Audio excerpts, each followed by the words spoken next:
Hello students, I hope you all are doing well and you all are healthy, you all are taking care of your health, you all are also taking care of cleanliness around you. So today we are going to study a new chapter which is how Mowgli joined the pack. Before starting the chapter, let me show you a very beautiful and attractive picture which is this. The first slide that I showed you, पहली slide जो मैंने आपको दिखाई है वो picture आप देखें ये चैप्टर स्टार्ट करने से पहले and please recognize as you all must have watched Jungle Book. आप सब ने बिल्कुल देखी होगी and you must have watch Mowgli in many cartoons also. So he is a Mowgli and now we are going to slide it. Yes, this is our new chapter which we are going to study or which we are going to read. Okay, so this is given in your textbook, so you can also take your textbook along with this lecture, along with this explanation. Also used to have your textbook in your hand और उसके साथ साथ में books के साथ साथ में एक पेंसिल भी रखें. Also mark the hard words from the chapter के हार्ड वर्ड्स भी मार्क करते जाएं और लास्ट में देखें तो पीछे कुछ वर्ड मीनिंग्स दी हुई हैं at the last page of the chapter this. उसके बाद उसको लर्न भी करें and also write all the word meanings in your text copy. Also make notes of this word meanings. So what you all have to do is keep your textbook along with you when you are taking lecture. इस lecture के साथ में, इस explanation के साथ में अपने सामने बुक रखें. उसके साथ साथ में also have a pencil in your hand, अपने हाथ में पेंसिल रखें और फिर जो भी हार्ड वर्ड्स हैं use to mark. Okay.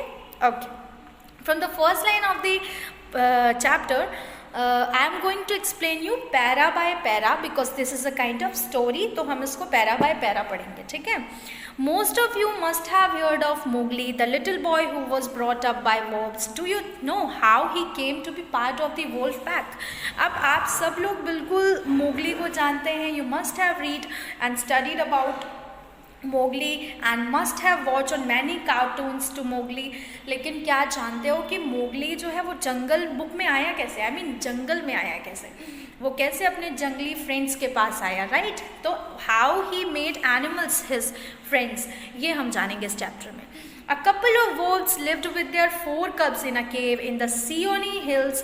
One evening, Father Wolf woke up from his day's rest, yawned, stretched his paws to get rid of the sleepy feelings, and said to Mother Wolf, "It is time to hunt again. Good luck be with you, O chief of the wolves," whined the mischievous and terrible jackal Tabaki as he entered the cave. Okay.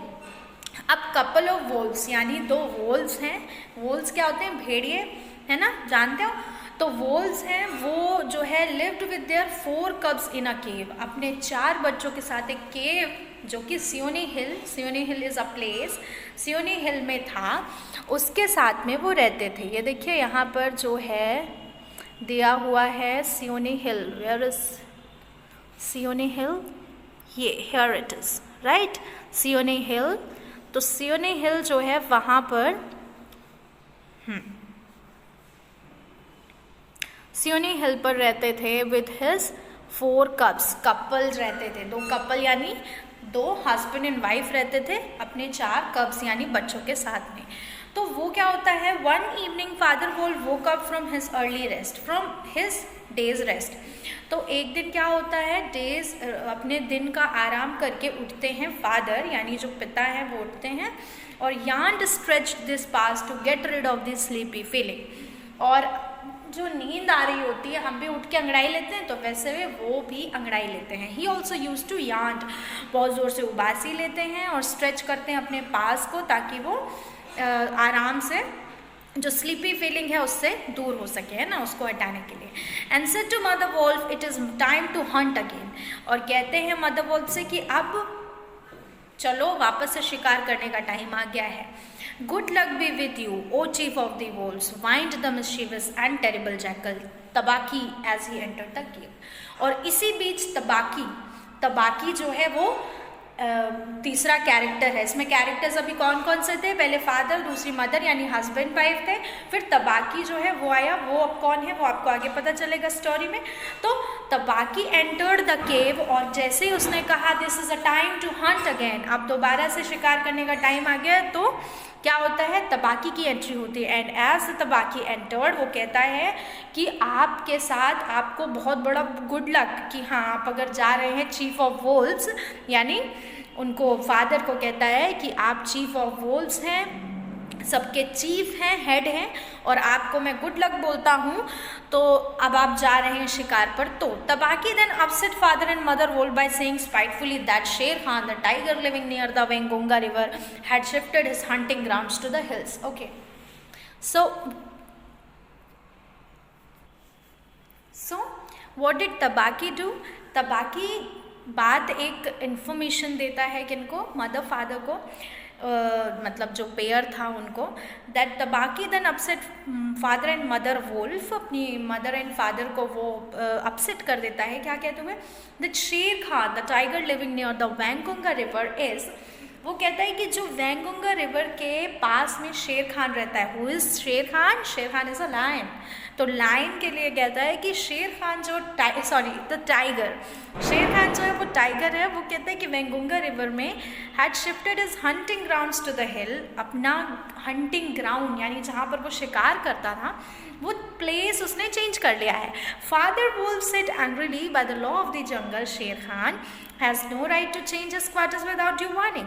He will frighten every head of game within 10 miles and have to kill for 2 these days. Okay, so what did he do?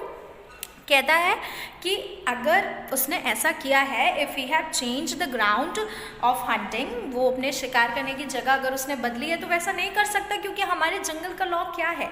वो बिना inform किए और बिना information दिए हुए वो बिल्कुल भी नहीं कह सकता, नहीं बता सकता कि अपना ग्राउंड चेंज नहीं कर सकता। उसको पहले इन्फॉर्म करना चाहिए था, फिर सब लोगों की रजामंदी से वो ग्राउंड चेंज कर सकता था। तो father wolf said angrily, by the law of jungle शेर Khan has no right to change his quarters without due warning. He will frighten every head of game within 10 miles, and I have to kill for two these days. Mother Wolf said Sher Khan has been lame in one foot from birth. That is why he has killed only cattle. The villagers of the Wengonga belt are very angry with him. They will scour the jungle for him when he is far away, and we will have to run to save when the grass is set alight. Okay, तो अब वो कहता है कि अगर उसने ऐसा किया है तो मदर कहती है कि शेर खान जो है वो हमेशा से ही So Mother Wolf said Sher Khan has been lame in one foot from birth. That is why he has killed only cattle. The villagers of Wengonga belt are very angry with him. They will scour the jungle for him when he is far away, and we will have to run to safety when the grass is set alight.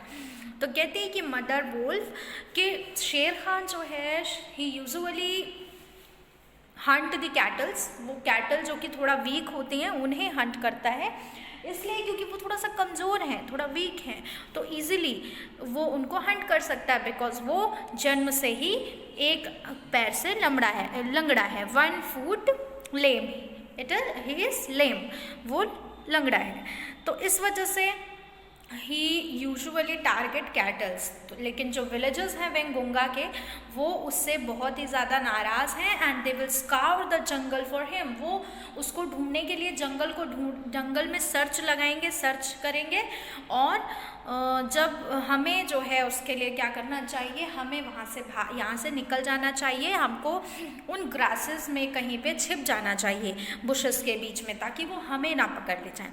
तो Tabaqui went away to join Shere Khan in the hunt. Father Wolf heard the dry, angry, snarly sing-song whine in a frustrated tiger and said, "The fool to begin a night's walk with that noise. Does he think our bucker like his fat Wengonga bullocks?"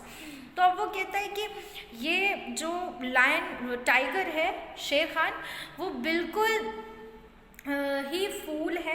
क्या उसे लगता है कि हमारी kettles जो हैं वो वेंगोंगा के हमारे जो बक्स हैं, यानी जो बक मीन्स होता है मेल डियर, यानी क्या उसे ऐसा लगता है कि यहाँ पर जो पाई जाती हैं मेल डियर्स तो वो जो है वो किसके समान है, वेंगुंगा की मोटी मोटी बुलक्स के समान है, तो इसलिए वो उन्हें खाना चाहता है। It is neither bullock nor buck the hunts tonight but man, said mother wolf as she heard Sher Khan savage howl. अब क्या होता है, वो जो मदर है वो उस चीज़ को करेक्ट करती है और कहती है नहीं, actually the Shere Khan is interested to eat man tonight, आज रात जो है वो मनुष्य को खाना चाहता है। और उसने मदर ने जो है वो शेर खान की वो होल यानी जो चिल्लाहट है वो सुनी थी, आवाज़ सुनी थी।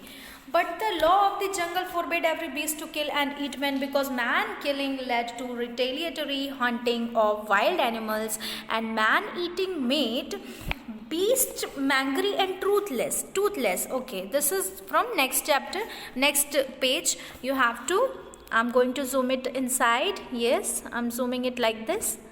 You all should have book in your hands so that you can easily understand the chapter. Okay. So, from the first para कि yes it is true that he is going to kill men. कौन कहता है? Mother कहती है कि वो जो है आज रात मैन को ही खाने वाला है, मनुष्य को ही खाएगा। बट द फैक्ट इज, लेकिन सच क्या है कि जो भी बीस्ट हैं, हम जितने भी जानवर हैं, हमें अलाउड नहीं है कि हम बेवजह किसी भी जानवर को खाएं, ऐसा अलाउड नहीं है। ये कौन कहते हैं? मदर कहते हैं। और अब क्या होगा, that he will eat the man, वो किसी आदमी पर हमला करेगा और आदमी क्या करेंगे, हमें खा जाएंगे। आदमी फिर उसकी एवज में हमें भी खा जाए, सॉरी आदमी फिर उसको पकड़ने के चक्कर। तो what did the mother said कि वो उन्हें पकड़ने के उसमें फिर जैसे ये तबाही मचाएगा, इंसान को खाएगा, तो इंसान हमें फिर पकड़ेंगे और हमारे जंगल में भी तबाही मचाएंगे। And Shere Khan was howling menacingly because he had burned his feet by jumping a woodcutter's campfire, Tabaqui was with him.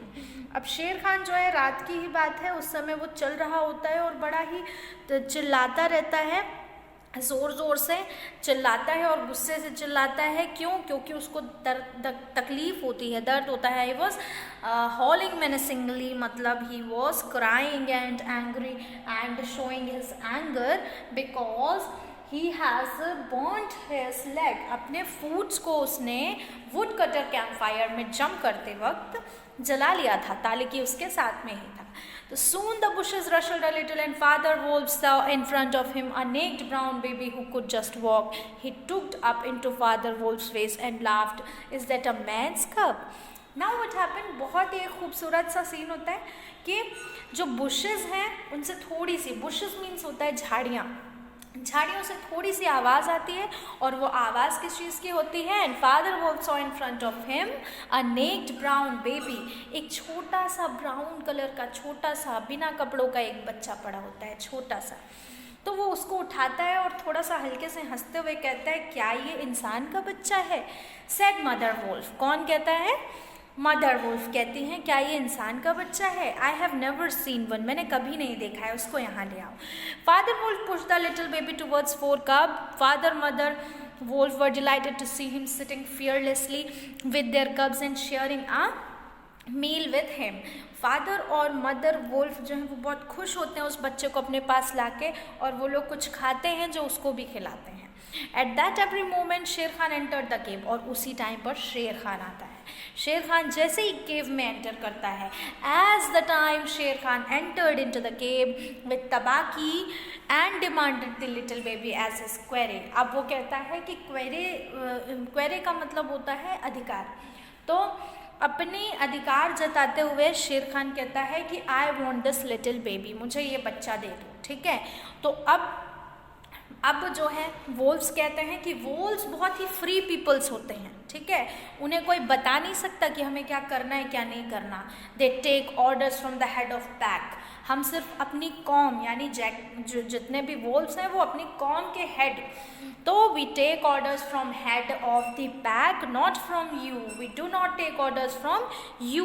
In fact तुम जैसे इंसान, तुम जैसे जानवर, तुम जैसे लोग जो कि एक कैटल्स को मारते हैं, कैटल किलर से हम लोग अपने ऑर्डर्स नहीं लेते हैं, हम ऑर्डर्स लेते हैं अपने हेड से। We will not give you this cup.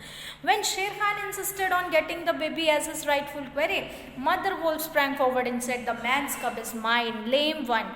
He shall not be killed. He shall live to run and hunt with the pack. And in the end, look, you hunter of little naked cubs, he shall hunt you. Now go away, or you will go back lamer than you came into the world." अब वो कहते हैं कि शेर खान जो है फिर भी बार बार से अपना अधिकार जताता है उस बच्चे पर, and he asked him to give him the child. वो बच्चे को कहते हैं कि मुझे दे दो, लेकिन जैसे ही वो लेने वाला होता है तो उसकी माँ मदर वोल्फ जो है वो आगे जाते हैं एंड सेड कि ये मेरा बच्चा है, तुम लंगड़े हो, लेम वन मतलब लंगड़े, ये मेरा बच्चा है, this is not yours, this is my कब, और ये मेरे पास ही रहेगा और तुम इसे नहीं ले जा सकते, क्या पता ये जब बड़ा हो जाए तो तुम्हें ही मारे। तो Shere Khan did not like to stand up against the furious Mother Wolf in the cave and went away saying, each dog barks in his own yard, we will see what the pack council will say to this fostering of man's cub. The cub is mine and to my teeth he will come in the end. And what did it say? What did it say? That मैं भी तुम्हें देख लूँगा बहुत अच्छे से, और जो डॉग्स होते हैं, each dog barks in his own yard क्या है, ये एक प्रोवर्ब है, कहावत जिस कहते हैं कि कुत्ता जो है वो अपने ही घर में सिर्फ भौंकता है। तो वही कह रहे कि मुझे पता है तुम क्या कर लूँगी, और you don't tell me anything, I will not leave this cub, ये मैं लेके जाऊँगा और लास्ट तक तुम्हें ये पता चलेगा। The law of the jungle laid it down clearly that the wolf might live away from the pack after his marriage, but he must bring his cubs to the pack council in order to introduce them to the other wolves.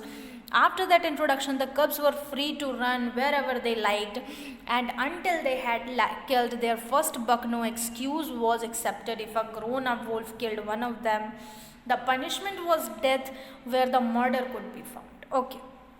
So now what happened कि जो जंगल का law था वो बिल्कुल बदल गया, और जो वोल्फ थे वो अपने तरीके से रहने लग गए, and but he must bring his cubs to the pack council. वो अपने बच्चों को कब्स को काउंसिल में लेकर के आते थे, पैक काउंसिल यानी उनका जो कौम था, ठीक है।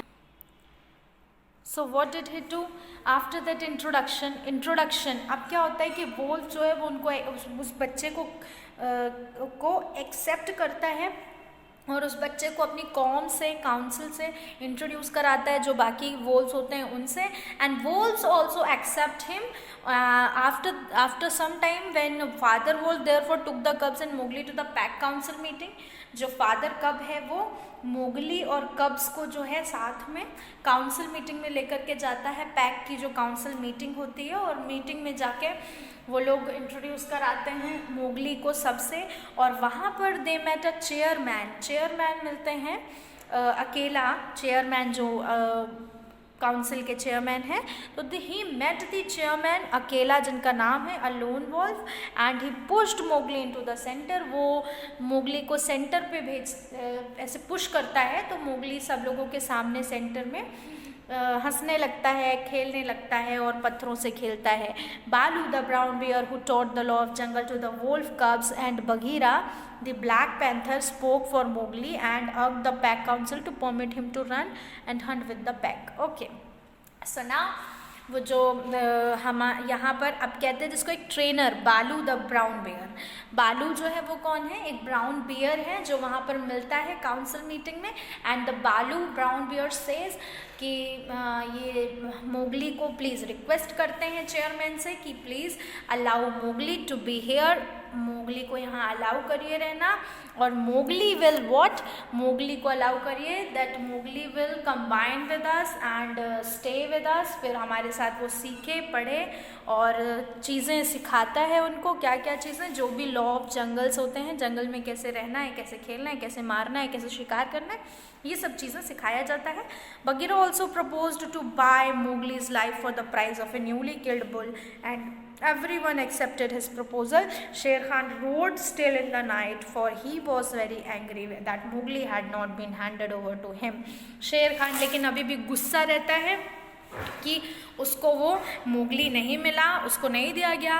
ए roar well said Bagheera, for the time will come when this naked this will make you roar to another tune, और I know nothing of man. अब क्या होता है, उसको पसंद नहीं आता शेर खान को that Mowgli is not with him, in fact Mowgli is with them. So ये चीज़ पसंद नहीं आती और वो बहुत ज़ोर ज़ोर से चिल्लाता है, रोता है, मगर इस बात को वो बगीरा जो है वो कह देता है कि तुम रो, तुम ऐसे ही आवाज़ करो, तुम ऐसे ही रोते रहो, but soon, very soon you will let to know कि ये नेक्स्ट पेज में ये you have to look over at the last page. See at the last page it is written कि तुम रो, तुम जितना भी रो, लेकिन the time will come, एक टाइम आएगा when the snaked boy, the snaked cub will make you to roar in another tune. It means कि जैसे तुम अभी रो रहे हो तो अभी गुस्से में रो रहे हो, लेकिन तब वो समय आएगा जब तुम्हें सच में ये नेक्ड मैन, ये नेक्ड कब जो है वो रुलाएगा, नेक्ड बच्चा रुलाएगा। नेक्ड मीन्स होता है बिना कपड़ों के। It was well done said Akela, man and their cubs are very wise, he may be a help in time. अब वो कहता है अकेला जो चेयरमैन रहता है कि बिल्कुल सही बात है, जो मनुष्य होता है और उनके बच्चे होते हैं वो बड़े वाइस होते हैं और उनको समय पर हेल्प करना चाहिए। And that is how Mowgli entered the Seeonee wolf pack for the price of a bull and on Baloo's good word. अब क्या है, इसी तरीके से ये वो स्टोरी थी किस तरीके से मोगली जो है वो वुल्फ पैक में शामिल हुआ। And this was a wonderful story, this was a wonderful story of Mowgli, कैसे वो आया वुल्फ पैक में। And for students just have a look on the glossary given in the end of the chapter. ये last में जो आपकी word meaning glossary दी हुई है, what you have to do is you have to write the glossary and learn it as well. This will help you in your future. बिल्कुल help करेगी ये चीज़ आपको, और बिल्कुल इसको लर्न करना है, बिल्कुल इसको लिखिए। This is very important. Of course I am going to share you the answers of this chapter. You have to make a proper note of the each and every note. जो भी PDF आपको provide करी जा रही है, properly उनके notes बनाइए, learn it very well, और also focus on studies. Good luck, have fun.